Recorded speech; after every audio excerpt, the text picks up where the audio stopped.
hosting and the concept of hosting is not reserved for people who read Martha Stewart blogs and make mint juleps and fashion napkin rings from autumn leaves that they, foraged. If you are breathing, you are a host. Hosting is just the space between someone who's made something and the person they're receiving it.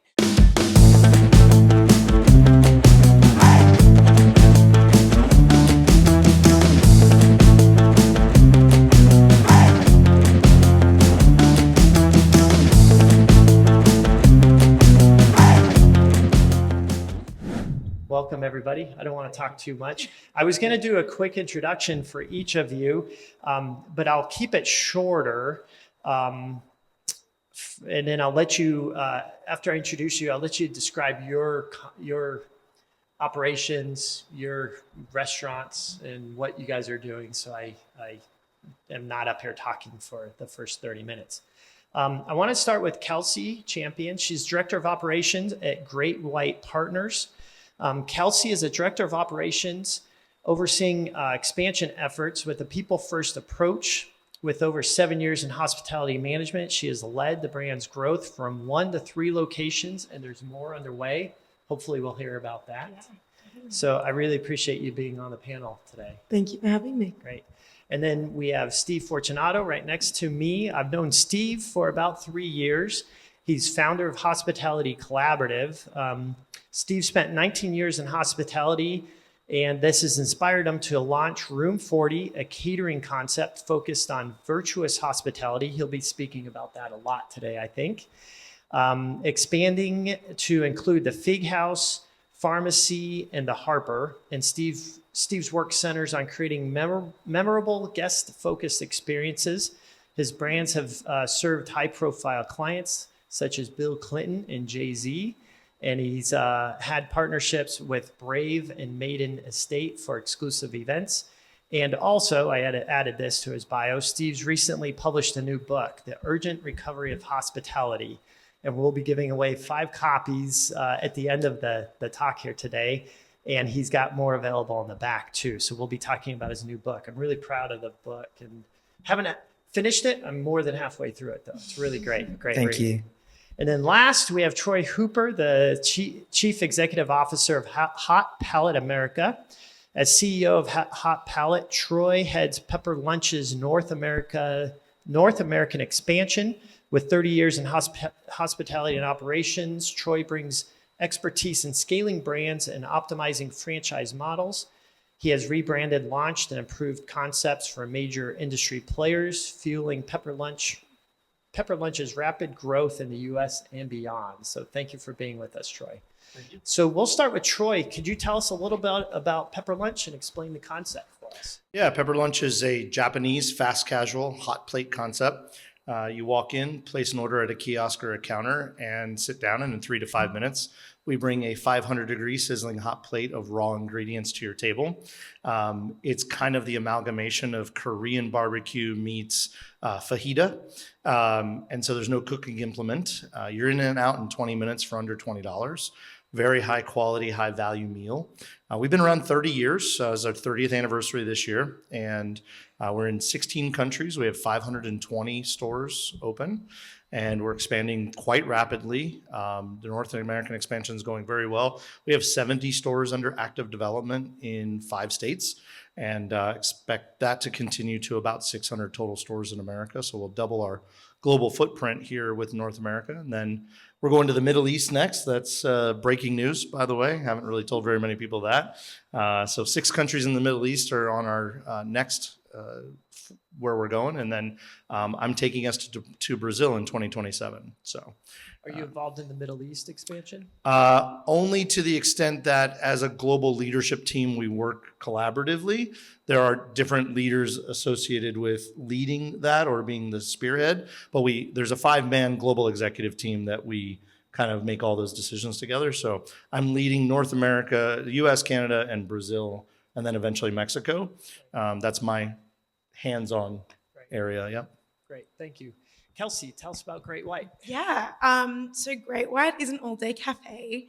It started in Venice in 2017 as a really small a 900 square foot cafe, founded by Sam and Sam, two Australians. I'm also Australian myself. And it really came out of the need for human connection and wanting to like get a really high quality product, like a really great coffee, really fresh produce. 80% of our produce comes from the farmers market, and just like some really approachable service. And so we opened with no experience. Ultimately, all three of us came from different backgrounds, not a restaurant background. But what we did was connect really well with the local community. We created this repeat customer through learning everyone's name, understanding their coffee order, and kind of this surprise and delight concept, which sort of made us incredibly popular. And so during the pandemic, we got lucky enough to get the space next door, which used to be a Subway. And so we went from a small breakfast cafe to 3 meals, open 14 hours a day. We added a wood-fired pizza oven. We got a full liquor license, and we sort of could never really identify what our cuisine was. So what we ended up calling it was approachable, because it truly is somewhere where someone can come and have 3 meals a day and have a completely different experience. And sort of that worked really well in the Venice community. So in 2021, we scaled to Larchmont. In 2022, we went to Melrose in West Hollywood.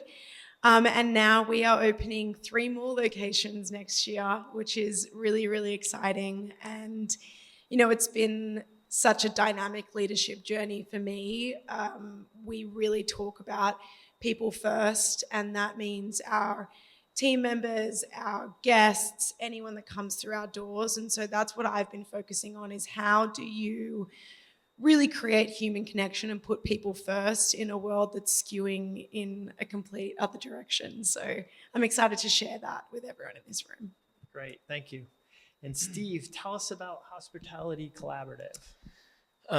It feels really good to hear you say that the urge for human connection is what drives you. I, like Anthony said, I was in fine dining for about 19 years and was going to open a restaurant myself. And I wanted to open a fine dining restaurant. And back in 2007, we started doing some dinner parties. And we would, I would get my connections from the fine dining world, and we would set up these multi-course dinners, and I would have winemakers from wine country come down. And I always loved winemaker dinners, but a winemaker dinner at a restaurant is really a service to the restaurant. They're servicing their account. And once winemakers get to a certain status level, they don't really have a need to leave wine country and come to the craziness of LA. So I was at the beginning sort of trying to, implore winemakers to come and do these dinner parties. And this was before the term pop-up had taken off. So we were doing dinner parties in backyards, and warehouses and museums. And I was talking about this restaurant that I was going to open called Room 40. And people started saying, man, this is awesome. I wish we would have had you cater our wedding. I wish we would have had you for my 40th, for my corporate event. And at the time, the connotations that came around catering, catering was the ugly stepchild of the hospitality industry. And to be sure, catering servers as a gig-based worker economy were like the orphaned stepchild of, fine dining. In fine dining, you never said, fine dining chef or fine dining GM was never like, yeah, I'm actually going to transition to catering. Typically fine dining chefs that go to catering are sort of putting out to pasture at the time. But I realized, for me as someone who's a bit of a disruptor and enjoys doing things sort of unorthodox, I thought, what if, restaurants in LA open and close every single year. And I thought, what if I actually approached catering from a different mindset? What if I took 19 years of a fine dining sensibility and brought that to a catering format? And so we opened Room 40. I abandoned, the idea of opening a restaurant, and we started catering and bringing kind of that fine dining sensibility from a product perspective, from a presentation perspective, and from a service perspective, which is really hard to do. It's hard to get a gig-based workforce to really care and to, like you said, bring that urge of prioritizing human connection. So that was the goal. As a catering company, you really grow your model through relationships with venues. And, if you're going to go have an event, obviously you can see it looks like a wedding's getting set up here at Castaways. And sometimes people want to have their events at restaurants. But a lot of times, there was this increasing desire for kind of a creative space that isn't a museum, that isn't a gallery, that isn't a restaurant. And that's kind of like the event venue business model. And caterers then try to get on a venue's preferred vendor list. So when someone comes and says, I've got this, party, this book release, this album release, this wedding, I'd love to do it at your venue. The venue says, great, well, here's our 5 caterers. Again, as sort of a disruptor, I said, well, I don't want to be one of 5. I want to be the only one. And the only way to do that is to open your own venue. And so we opened our first venue, which was called the Fig House. And that did really well. So we opened our second venue, which was called the Harper in Orange County. And as I began to lead this company that I had started, I saw this increase in noise around food media. And I observed how a lot of the leaders, and I'm painting with broad strokes, and there's absolutely exceptions, but a lot of the leaders in the fine dining space in Los Angeles were really sort of building empires and wanting to create attention around their approach to craftsmanship. And I realized that a lot of what had gotten in the water is hosts and leaders in hospitality leveraging your special occasion as an opportunity for them to be celebrated for their craft, as opposed to leveraging their craft at your occasion so you feel special. And I realized something's off. And I appreciated the innovation and the development that was happening in the fine dining world and all of the new concepts and the new approaches.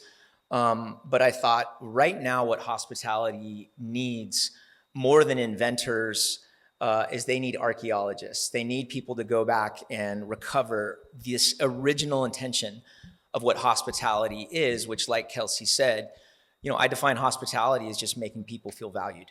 And that's a currency issue because people feel valued in different ways. And when I realized that, I became a bit of a hospitality activist. So from which led to your book. Which led to the book. Yeah. So from a business model perspective, we are in special events and catering, which is very different than the restaurant business model. And I imagine a lot of you here lead restaurant organizations, multi-unit companies. That's not us. We do, we are trying to bring a high level of service and food and beverage at once in a lifetime occasions, once in a year occasions. So that's the business model. But in terms of where I'm going, I think that hospitality in its original form has something to teach all of us, whether or not we're in that industry, in terms of just how we show up as leaders. So that's a little bit about what we're doing. I agree. And Kelsey, we spoke about, for the pre-call for the conference here, we spoke about human connection and how important that is. And the theme's already coming out with just the introduction here. But could you tell us about how, I was intrigued on how you promote human connection at your brand and how do you develop that? And what your focus is on that. I think that, I mentioned in the bio, but Sam and I are all Australian and come from just a different type of hospitality, which is getting to know someone. And when we came here and when we started Great White, we were always sort of challenging, well, why don't we do these things? Or why would you say no? This person wants to have their burger on sourdough bread. And does that sound great? No. Is that going to make the guest happy? Yes. So why not do it? And look, there are parts of which we say no because of the integrity of a dish or because we just can't physically do it as a business. But we created this concept which we're training all of our employees on called When We Can, We Will. And ultimately, it's about asking yourself 3 questions. one, is this in the best interest of the business? Two, is this going to make the guest and our team member happy and make it a memorable experience? And three, is this not going to affect the integrity of a dish or the business? And if the answer to that is yes, yes, and yes, then there's no reason why we can't do it. And I think ultimately, it's been such an interesting reframe for every single person that walks through our door, because we keep getting hit with this limiting belief of I didn't know I could do that. But, ultimately, back to sort of Steve's point, like, people just want to feel valued. And yes, we have a fruit bowl and you only can get blueberries through the fruit bowl, but it doesn't mean that you can't just give someone a bowl of blueberries. Like, we can do it. It's not going to impact us. So let's just do it. I've had so many experiences in my hospitality, world where, I'll be like, can I just get this side of sauce? Well, we don't serve that sauce on the side. And it's like, well, why not? And if you can't answer that question, then it's just like, you're like, God, I don't feel good. The server doesn't feel good. Everyone walks away. And as a human society, we kind of go like this. So it's been really fun. And what we're actually doing is just gathering a plethora of stories as to how this has become a thing in our business and a value in our business. And we're sharing them throughout it so that all of our employees can hear from other employees how, they made someone's day just by, it can be as small as running down the street and paying for a guest's parking because they're having a really great time, and as big as to comping a whole meal because, they've heard some really hard medical news. Both of those things have happened in our business. And so it's fun. It creates this revolving door of joy.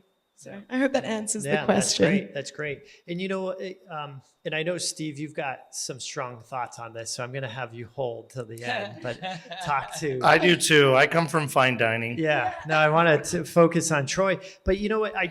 Actually, Kelsey, I was talking with your colleague, Emily, just before we started today, and we were talking about how it's from these fine dining establishments, it's almost, they approach you like you're invading their space. And it's cool if it's an honor for the customer to be there and be served by them. And I was thinking about it. I'm not a big foodie, even though I've got probably a vast majority of my clients are restaurants. I don't go out a lot, but I was talking to Emily about it. It's a couple of things. One, I think I just don't want to put up with the hassle. And it's turned into a hassle now to go out. And actually... This is how the chef likes you to order. Right. But it's invaded. I was talking to my wife about it this morning. It just happened. She was supposed to fly out this afternoon on United. They canceled her flight, sent her a text, your flight's canceled. And that was it. Like, you're not on the next flight. She calls to get on the next flight, and they're like, that's going to be $100. And it's like, and the person... I think they passed a new law about that. I don't think they can do that anymore. No. So she had to scream and yell at them. But again, this service, though, it seems so simple to us to have that, no matter what industry you're in, airlines, food, hospitality, as a lawyer. But it seems to get lost. And I don't know if it's a COVID thing or what's going on with that, or has it always been there? We're just realizing it now. But any thoughts on that, Troy? Convenience has killed customer service. So our need to go fast, be simple, get in, get out, pay as little as possible has really affected it. I'll give you an example at Pepper Lunch. It's going to sound very counterintuitive. We're going from across the counter ordering from a human being to fully automated kiosks. Now, how do I bring hospitality to that? I take my across-the-counter person who has just been basically accepting information and punching it onto a screen and turning them into a hospitality host, a greeter. Welcome to Pepper Lunch. We do it in Japanese, by the way.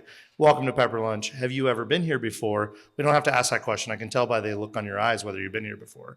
You either come in going, what do I do? Or get out of my way, I know what I want, because you have a very specific order.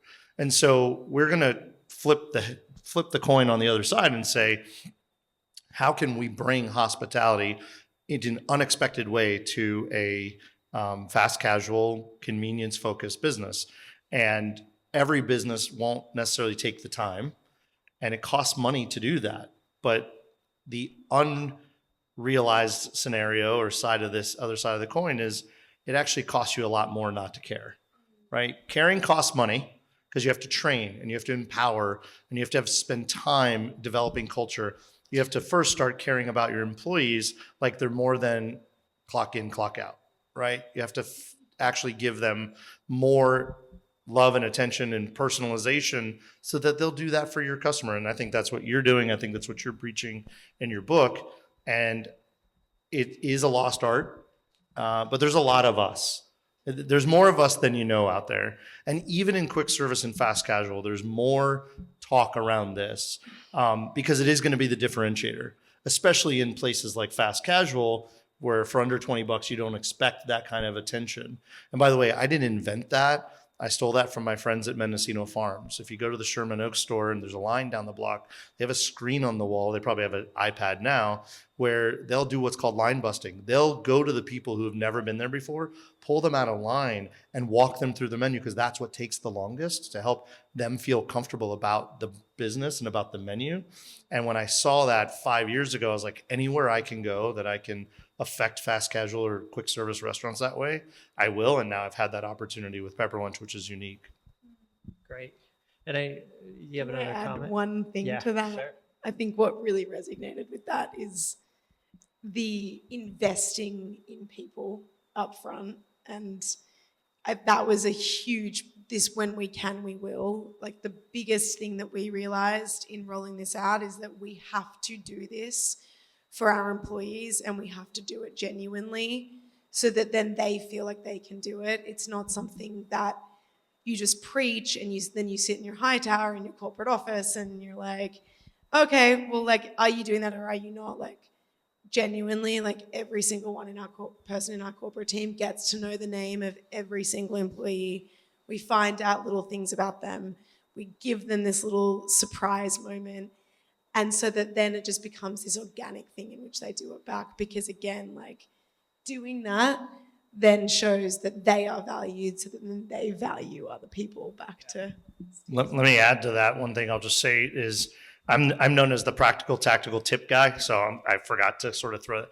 I've done this at every business for 30 years and I've raised the gross income and the profitability of every business I've ever worked at by caring about the humans first. So for the people in the room, I don't care what you do, the answer is it's worth it. The payoff may take longer. It may seem slow. It may seem minuscule at first, but the compounding effect of investing in your people and investing of yourself into your people and then empowering them and encouraging them and giving them the tools to then pass that on to your customer. I don't care who your customer is and what business you're in, it pays off. And it is the thing that creates a long-term resilient business that survives COVID, because in the restaurant industry, a lot of companies did not survive COVID or are still struggling or have been running on a shoestring. So it pays off if you put in that effort and that investment early. It's costly in time, it's costly in energy, it's costly in money, but ultimately you will have a much bigger and more resilient business. And I think we're out of time on this topic, Steve. No, just kidding. I know you're sitting there patiently. I know you've got a lot to talk about on this. I was joking about that. I know this is right up your alley. Where does this resonate? I obviously it resonates with you, but what insights can you share on this and the human connection aspect of hospitality? Yeah. Troy used a word in his presentation. He used the word host. And I think that what has transformed my thinking is that hosting and the concept of hosting is not reserved for people who, read Martha Stewart blogs and make mint juleps and fashion napkin rings from autumn leaves that they, foraged. If you are breathing, you are a host. Hosting is just the space between someone who's made something and the person they're receiving it. No matter what you do, if you have created a lesson plan, if you have made a latte, the route that you are driving your customer on, the leadership training that you want to bring, the service at Mendocino Farms. Hosting is a universal space. My 12-year-old, when he has a play date, he is hosting his friend. So the question for me is not, are we hosting? The question is, what intention are we entering the hosting space with? And when we enter that hosting space with the intention to make the recipient feel valued with whatever it is we are offering, the design that we created for their house, the training that we want to give our employees, the sort of onboarding and contextualizing of how to order Japanese teppanyaki. When we understand that every single one of us is a host, I believe it transforms our culture. When leaders understand that they are hosting their staff, when their staff understands that they are hosting their guest, and that whatever role we play as a host, when we enter that space with the intention to make the person we're hosting, the person that is receiving our offering, our leadership, our latte, our sandwich, our wood-fired pizza, when we enter that space with them to feel valued, it transforms things. You know, I'm sitting here looking at you and I'm thinking, Anthony's only intention with creating all of this is to make all of you feel valued.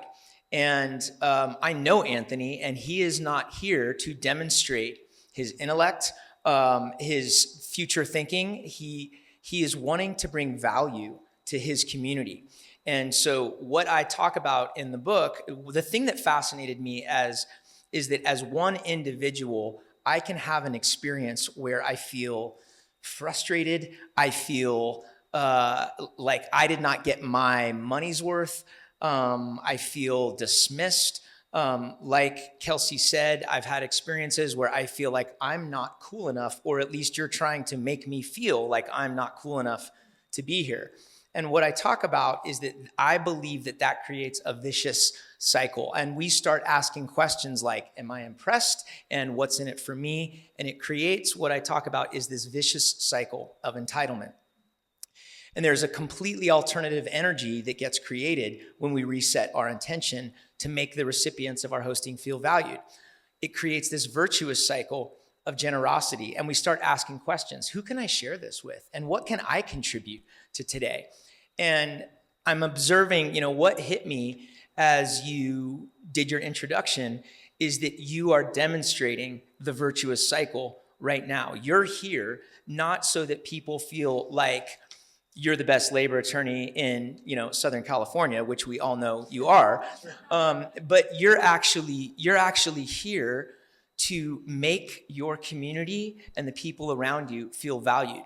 And what happens is that creates a virtuous cycle of generosity where we're all feeling grateful to Anthony for what it is that he's created. And we're all sitting up here going, what can I contribute? And next year when Anthony does this, who can I bring along to this? Nod if you agree with what I'm saying. Yes. So I think that when we set our intention to make people feel valued with whatever it is, our intellect, our craft, our training, our expertise, it creates different energies, and it creates this virtuous cycle of generosity. No, I agree. A lot of points there. But coming back to what Troy said too, that really rang true to me was humans first. And we talked about this in the pre-call, getting ready for the panel. Easy to say, a lot harder to do. When you've got payroll to meet, HR issues, people complaining, customers complaining, day-to-day issues back up. So how, and I'll just throw it out to all of you, I won't, whoever wants to go first. How do you make time? And yeah, I'd really like to hear that, you know, from running a large organization too, how do you make people first as the leader? How do you have that passed on to down through the ranks? My answer is super short. So the answer is super short.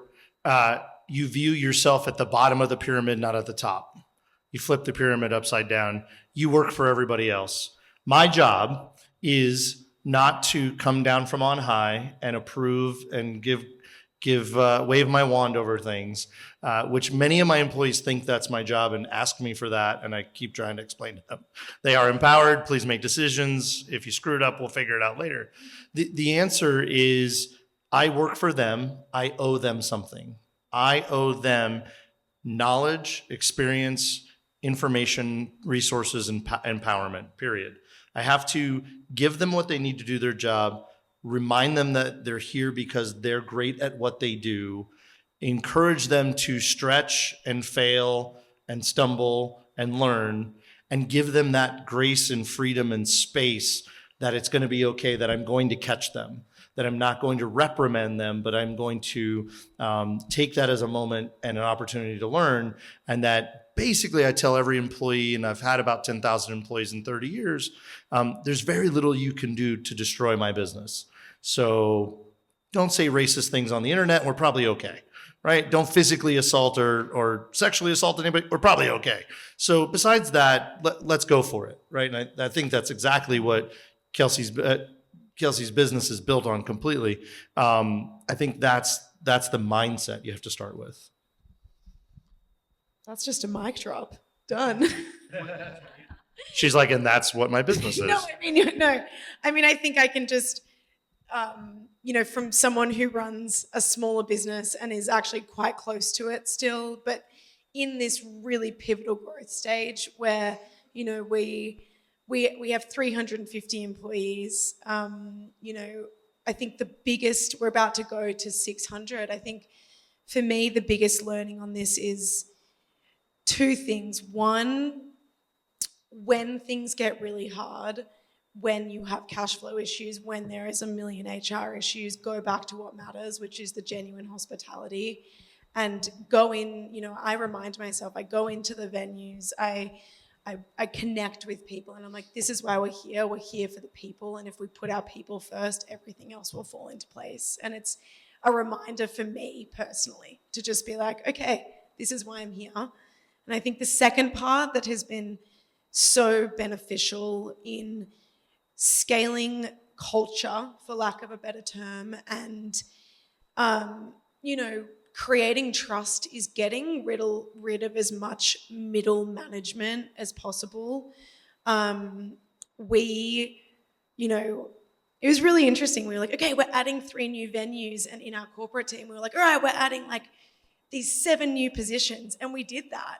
And then the biggest learning throughout this year was like, we've just created these buffers that was actually connection to the culture itself, which was myself and Sam and Juan, our food and beverage director. We've all been there from day one.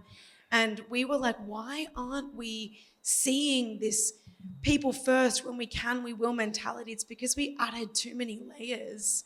And so we actually, got rid of those layers and started connecting again back to what Troy said, like really leading from the ground up, being like, what can we get from you? How can we support you? Like, we're here to serve you. And that's been game changing. Like, I feel so connected to the business in a way that I didn't at the beginning of the year. And I'm so glad that we learned it now, not when we have 10 venues. One of the things I learned early on in recognizing this vision of what I wanted to create culturally is that values don't change behavior. And you can create your mission statement, and you can create your values, and you can hang them on the wall, and you can put them on the t-shirts, and you can put them in the handbooks, but values don't change behavior. You don't think your way into a new way of acting. You act your way into a new way of thinking. And so what I created and started to teach was actually practices, that you can embody day to day, because behavior has changed one minor micro choice at a time. So, I talk about it more in the book, but we have this 4-part framework. The first is speak the good. Speak the good to yourself, because it's impossible to make other people feel at home if you don't feel at home with yourself. So speak the good about the customer, the client, the company, not being a critic, noticing the good. What you focus on grows. So number 1 was speak the good. Number 2, honor those you serve. The concept of honor is kind of like, whoa, and service, that word serve sometimes has different connotations for people. If you've been in the military, service comes with connotations of dignity, but sometimes in the service industry, people feel like, I'm a server, and that's somehow undignified. So we talk about honoring those you serve by being curious, noticing things about your customer, because again, making people feel valued is a currency issue. So being curious and then applying what you saw, or we call it customizing your generosity. So number one, speak the good. Number two, honor those you serve. Number three, earn your customers' respect. And that's one of the things that has gotten into the water of the hospitality industry, is expecting respect, or even as leadership, expecting respect, because I am the leader, I am the CEO, I am the director of operations, and there's this expectation of respect. And respect is, yes, it's earned. It is given, but it's also earned. Well, how do you earn respect? What are the practices you can do? You can stand in your customer's shoes, and you can pursue reconciliation when things go wrong, which is really just trying to restore the relationship. Refunds don't restore a relationship, right? It's actually a way of saying, I'm sorry your experience sucked, it's on us. But refunds don't actually restore relationships. So number three is actually earn your customers' respect. And number four is celebrate and improve. Like Troy said, you got to catch people doing something right. And it is not an either or. And some cultures have this culture of like, you're doing great, you're doing great, you're doing great. And then like we said, when things go wrong, we all, the employee is shocked with disciplinary action or constructive criticism. And they all of a sudden feel like, wait, well, this, your culture is not genuine, because I thought we have a culture of celebration. We have such a tendency in our culture to be all or nothing. This event was either good or bad. This experience was either good or bad. Wisdom is found in paradox. It's usually a blend of both. So celebrate and improve. And when we talk about improvement, we talk about focus on one thing. What is one thing, you can improve? Troy said, I am practically, culture has to come down. It has to be incarnated into behaviors and choices that we make, and habits that we employ. It can't just be, this is our culture, and we, plaster it all over our walls and in our handbooks. We've actually got, okay, so what are the behaviors that manifest your culture? And so that's what we've done. I like that. Well, coming back to your point again, you're like, how, and back to culture, how do you manage it all? Like, how do you keep prioritizing this while you have a million other things going on? And I think, the other part of downscaling the way that we did was really empowering, and what we've all talked about, the employees that we have.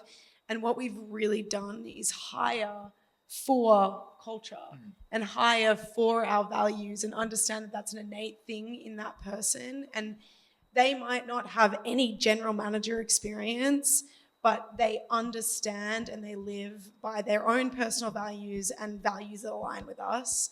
Everything else you can teach and you can train. And back to Troy's point, like, we've invested in our people up front. So we have this very small head office team now who are all very high performers, because we've spent a lot of one-on-one time with them.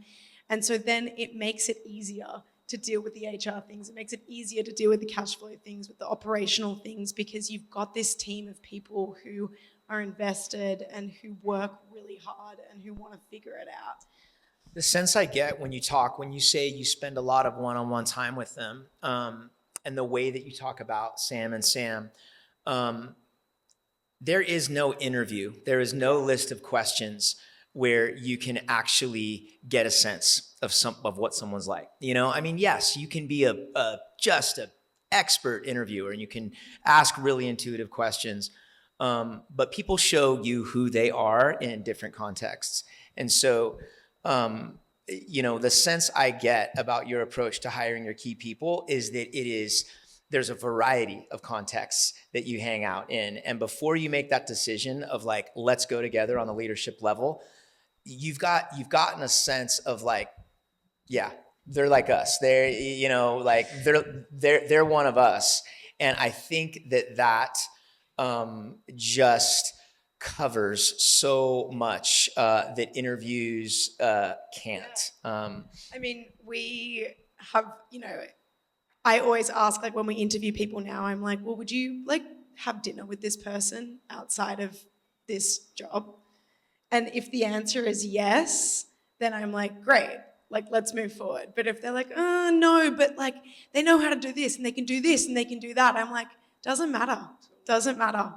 And that is it. It's not this like secret sauce. It's just like, do you want to hang out with them and would they mesh? And is it hard? I struggle with the interview process. Everybody's got their best performance on, and you can't see through that necessarily. There's an author, business guy, Gary Vaynerchuk. He's like off the charts on EQ, and he's like, I still get it wrong. Yeah. I can't read people on interviews. Do you guys do anything? Have any ways to see through that? They just said it. And I've heard this from multiple high level leaders. I can't remember if it's Warren Buffett or which one's like that, but there's several like that we all know their names, who are famous for sort of following this mindset. You take them out to lunch, dinner, or a drink, and you just sit and have a conversation, and you make sure you don't talk about work. And it can be about family and hobbies and travels and whatever. And what you're really doing is watching to see how they treat other people. Do they pour their water, refill their water and not your, that's a very Japanese thing, but not yours. How do they treat the servers? Do they make eye contact with you? Do they make eye contact with the server?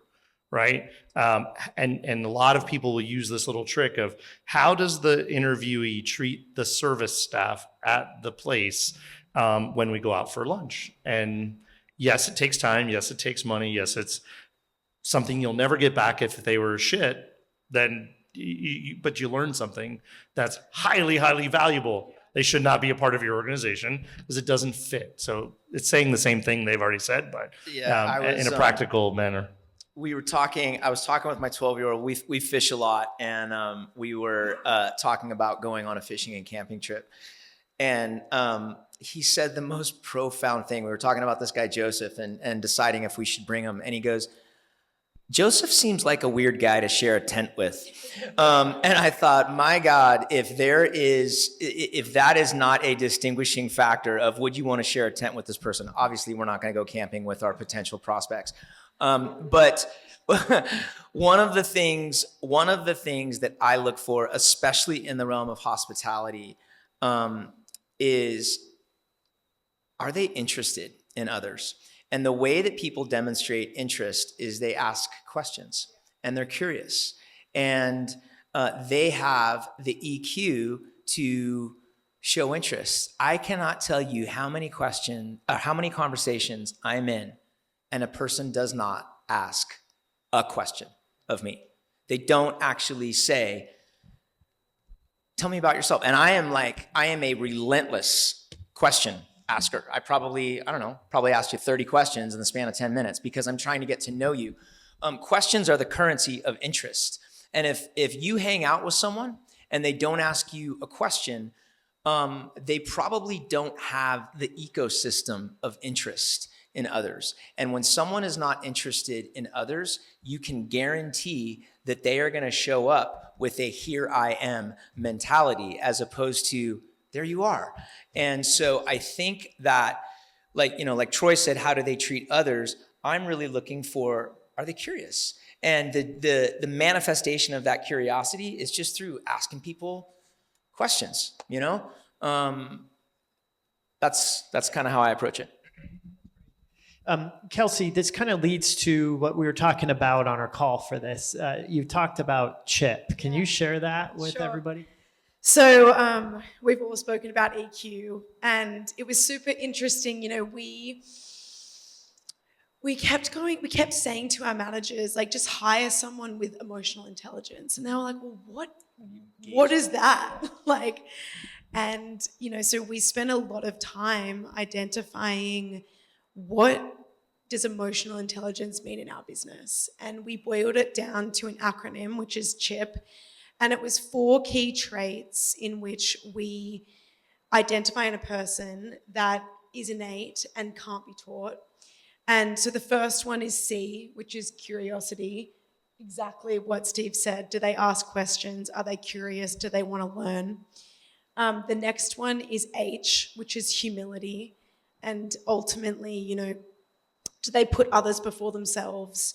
Do they, not drink the Kool-Aid of Los Angeles and what's going on here? And, I is integrity. Do they work hard and are they going to always do what's in the best interest of the business? And P is positivity. And ultimately, that comes back to saying yes and finding a way. And it's that simple, and it's now what we do. And we really do empower our GMs to hire using this framework. And we also we refer to it in every one of our quarterly reviews. We have what we call the CHIP Keeper Test, which is a list of 25 questions, each a score out of 5. And if you score below 80, then you shouldn't be in our business. And it's not personal. It's just that it's the type of person that we need to succeed. And so it's been really, really beneficial because also, you get hit with the hardest things where you bring someone into the business. And I've dealt with this on a really personal level this year where they're so good at what they do operationally that you're like, but something's just wrong. Something's just not hitting. And so then I can go back to Chip and I can go back to oh, okay, it's the positivity piece. They're saying no before they say yes. And they're not asking questions. And then it's about using Anthony as finding a really good way to exit them because they're just not aligning with the values. Can I be moderately controversial? Sure. Yeah. Okay. I think the unspoken thing that Kelsey's not saying, well, she sort of said it, is number one, I'm so grateful for our country and the opportunities that our country has afforded us. And, I won't start singing, but I am proud to be an American. Done. I think that Kelsey and her team is bringing sort of a non-American sensibility to their culture. And, one of the things that you can probably pick up from me is that, like Kelsey said, there's something that's gotten in the water of hospitality that is rife in Los Angeles. If you combine the attention economy with our obsession with food media and social media that is basically rooted in saying, look at me. Well, what ends up happening is hospitality it's the oldest form of fellowship in history. And when that attention economy, look at me, empire building, amazing hospitality, Troy. Yeah, Thank you so much. Empowered by the gentleman who brought Empowered. Yeah. Cheers. When that begins, when the way we do culture in Los Angeles begins to affect the way we do hospitality, we start to lose something. And I think there's something inherent that both of you bring in having operations that don't have that sort of attention economy. I want to bask in the spotlight. When we were on our call, Troy talked about, being in Japan where 5-year-olds are getting on the subway and going to school. And if a 5-year-old is lost, whatever strangers are going to sort of help them find their way. In Australia, if anyone's been to Australia, there is absolutely attention to detail and the pursuit of excellence and a commitment to craft, but it's done just in sort of a humble, relaxed way that just says this attention to detail and this pursuit of excellence, it's just meant to make you feel good. It's not meant so that you get out your phone and take a picture of your beet salad. It's meant to say, hey, this moment matters. And so I do think as we look at the opportunities in Los Angeles or Southern California or interstate operations, I think we need to be cognizant of what gets in the water of our culture that then infiltrates how we lead. And how we raise up our organizations. I don't know if that makes sense, Yeah, and I hope no. I haven't offended anybody not here. at I No, might have, but it was great. Nothing controversial at all in that. And I made some notes too about LA, earlier comments too. I want to circle back to that in a bit.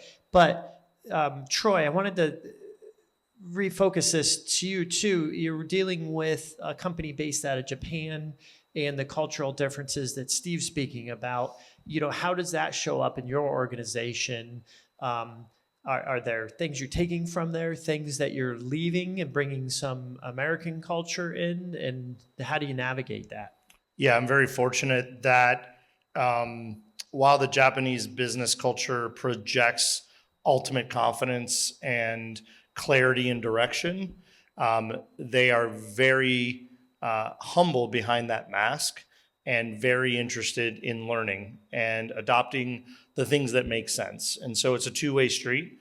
They'll tell you that I was just on stage in Singapore with my counterpart, and he only spoke about how ecstatic he was to learn all these things and adopt all these things. And I said, well, I've learned more from you than you've learned from me. So, oh, no, as we fought on stage about it. But, there are many lessons to learn from every culture. And the way I view it is that you learn from your employees. We're very diverse here in Southern California. There may be parts of this country that are less diverse, but I think everybody brings something to the table. And my mantra is treat people like people, not like tools. One of the things that I think Steve's really alluding to is this idea of leading with the P&L first, leading with saving money, making money, et cetera, and looking at your people as instruments to achieve a goal rather than sort of Kelsey's mindset of let's all have a good time. Let's enjoy the time we spend together. If we enjoy each other and want to go to dinner together, then our guests will feel that. That will translate, and you can really feel it instantly when you walk in a place. And we actually were talking before we came up here. Kelsey is referencing a place, and I've had the similar experience in Venice where it's like, do they actually train these people to be assholes? Like, is this the shtick of this place? Because it sure feels, For sure. It certainly feels like they're going an extra mile to really be totally unapproachable. Conversely, you come into a place that you don't expect it, and I think Chick-fil-A is a fantastic example of this. I think Mendocino's done a great job, especially in their early days. You know those places where you don't expect service, you don't expect extra attention and extra energy to be given to you, and then when you get it, you're like blown away. That should be your goal for your business. And no, you go. well, I think too, you touched on such a great point there where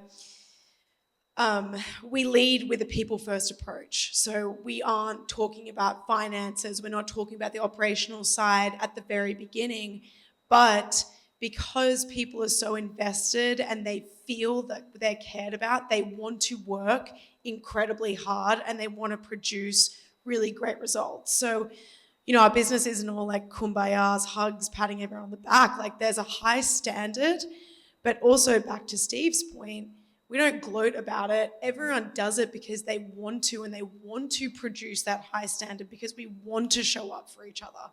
And so it is, it's really rewarding to see people just want to do it opposed to doing it because they have to and not being fully bought in. We're in very different worlds. I'm in the fine dining world. I'm in the multi-course world. I'm in the this is the once in a lifetime event world. And I don't totally want to go here, but when I think about Troy's business model, and I think about the role of technology. And when he's mentioning Mendocino Farms, he's bringing up technology. For us, we have had a work hard, not smart mentality where we have more people than we need because I have been so people first and want every single encounter to be with a human. There's a lecturer out of Oxford that really shaped my thinking. And one of the things he said, I have no fear of us creating machines that become more like humans. My fear is humans becoming much more like machines. My concern is how we are automating and mechanizing everything in the name of efficiency. And so obviously in our business, and it's very different in my business than in Troy's business because of just the nature of the business model. But I think as we are asking questions of how can I leverage technology, it's looking at the points of interaction that should absolutely be human, and where you can optimize a human interaction and then use technology in such a way that, okay, well, this does create efficiency. But if all we're thinking about is efficiency, how can I leverage technology?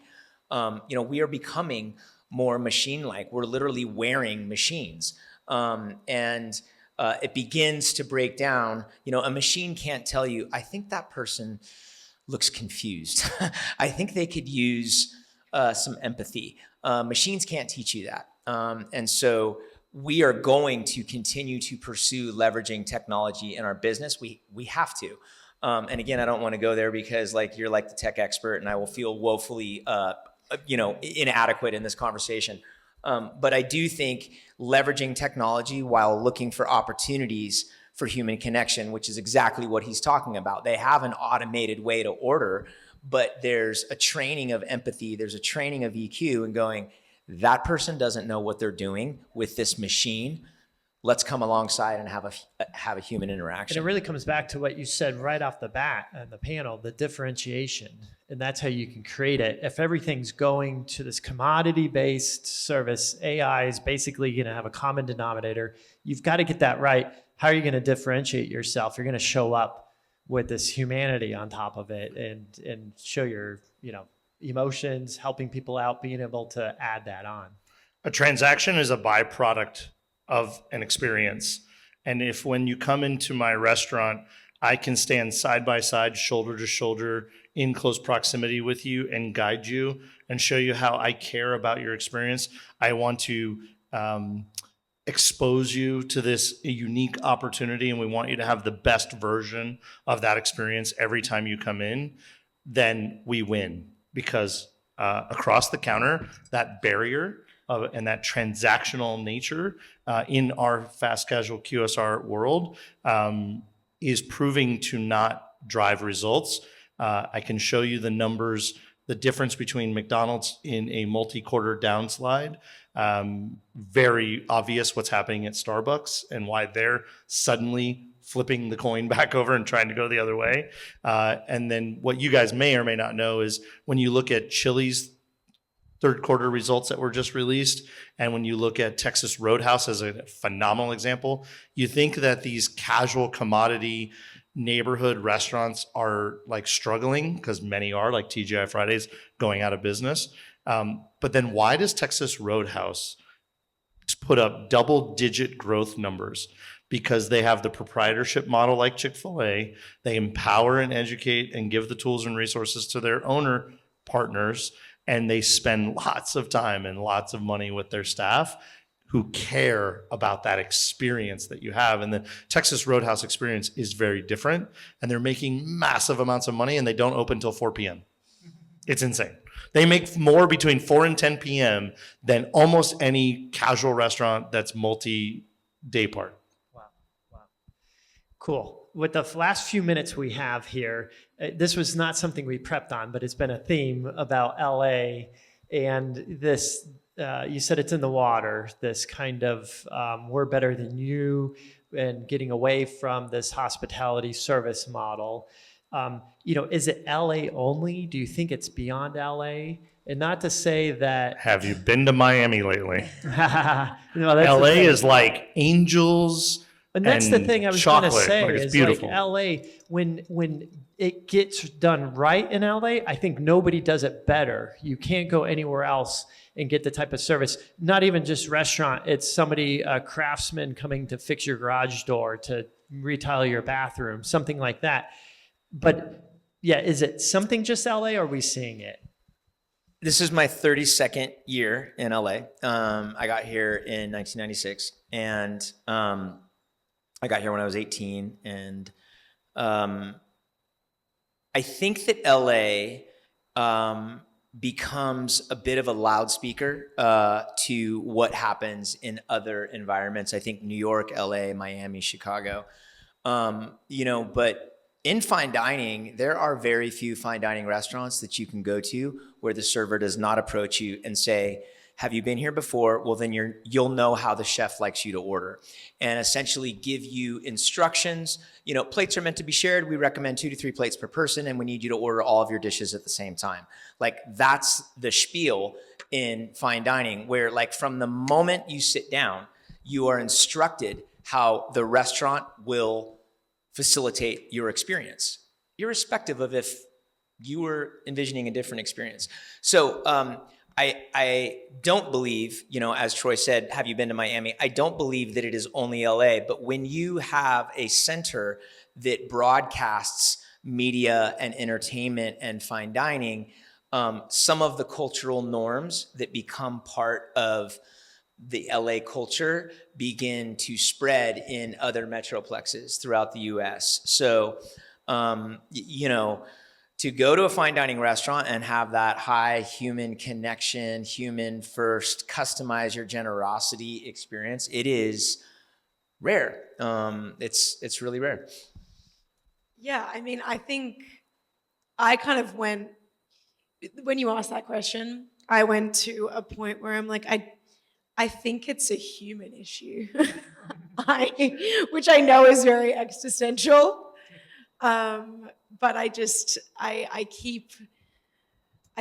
think that we are getting so disconnected, and we're so, it's our job to be aware of that and just be able to connect more. Like I think it's just where like you go the extra effort to talk to the person in line next to you just because you have a couple of minutes to kill, opposed to like being on your phone. You have the conversation with the server. You make it your job to make the server's day, opposed to the server making your day. Like, it's just, if you have that awareness around it. Like, look, I have days like I think I was on the phone the other day with Chase, and I just like couldn't get what I wanted. Like, I was about to like throw my phone like across the room, and I was like, I have a choice here. I have a choice to be mad and to just absolutely blow up, or I have a choice to try and understand this person and know that they're also just trying to do their job. And so I chose that avenue. And I think it's just up to us to just continue to foster that. We know that right now, culture is like the need for kindness and civility, just like basic kindness. It has never been so urgent. And when Kelsey said it's an existential issue, the subtitle of this book is How Rediscovering Generosity Restores a Civil World. Because hospitality has something to teach us about basic kindness and civility in our interactions with how we drive, how we drop off our cars, how we pick up our dry cleaning, how we interact with our banking platforms. We need a recovery of hospitality that just leads to basic kindness and civility in our culture. I mean, when Troy gave that example that 5-year-olds ride the subway in Japan, and if they're lost, just anybody will help them, I was like, my God, how far are we from that type of culture? And so there's an opportunity that I feel is urgent to just restore some basic kindness and civility in our discourse and in our day-to-day interactions. Which is why I'm really happy that Gen Z and Gen Alpha are dragging their parents from all over the world to Japan. By the way, it's at a 25% discount to go to Japan right now. And when you go there, hopefully you will absorb, through osmosis at least, if not the water, some of that and bring it home. I'll say this to close my comments. The first time I went to Japan was December of 2022, and I spent 5 days there. And on the last day, they gave me the last half a day, 2/3 of a day to please explore and experience. And I had experienced a lot and seen a lot already, but they just gave me the freedom. And I said, I don't need the minder, the host, whatever, the escort. And I just wandered around, and I went under this, ironically, Japanese plum tree. And I wanted to record a sort of a testimony, just something for my social media to say, I've just had this experience in Japan and I have to capture this moment. It took me about 10 minutes and at least 5 tries to stop crying. I was so emotional when I stopped and I thought about all the moments I had had over the week, and in trying to articulate out loud what that felt like was overwhelming. It was unbelievable. I couldn't get it out. I was like, what? Retake, here we go. And that has lived with me. So if you ever get a chance, please go to Japan. Please spend 1 or 2 days in Tokyo. The food's insane. And then leave the city, and your life will be altered forever. And then please bring that home and do what they said and be nice to people. Awesome. And then the room sang Kumbaya. Ready? That's awesome. So on that positive note, we'll wrap it up. Thank you guys so much for being on the panel, Troy, Kelsey, and Steve. Yeah, good one.